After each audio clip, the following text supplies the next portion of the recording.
Prinzessin Lilifee und das kleine Reh. Mitten in der Nacht zieht ein heftiger Sturm über der Prinzessin Lilifee ihr Blütenschloss.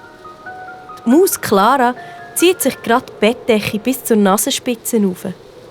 Am Himmel zuckt ein greller Blitz vorbei. Ihre Schwester Cindy schaut ängstlich zum Fenster raus. Dann lässt ein mächtiger Donnerschlag das ganze Schloss erzittern.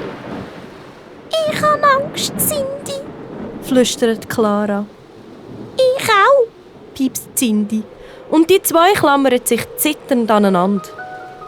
Beim nächsten Donnerschlag springen die beiden Mäuse aus ihrem Bett.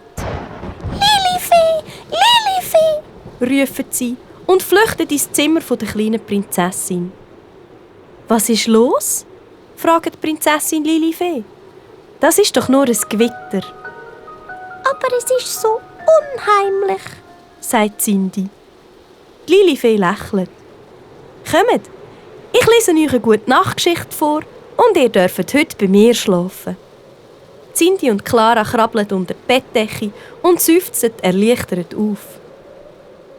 Plötzlich setzt sich Cindy ganz gerade auf, springt aus dem Bett und läuft zum Fenster.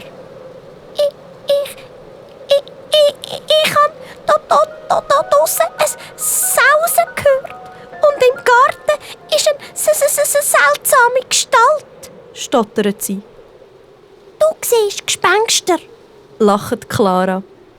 «In unserem Zaubergarten gibt es keine Gespenster. Die habe ich doch schon lange verjagt», beruhigt sie die Lilifee.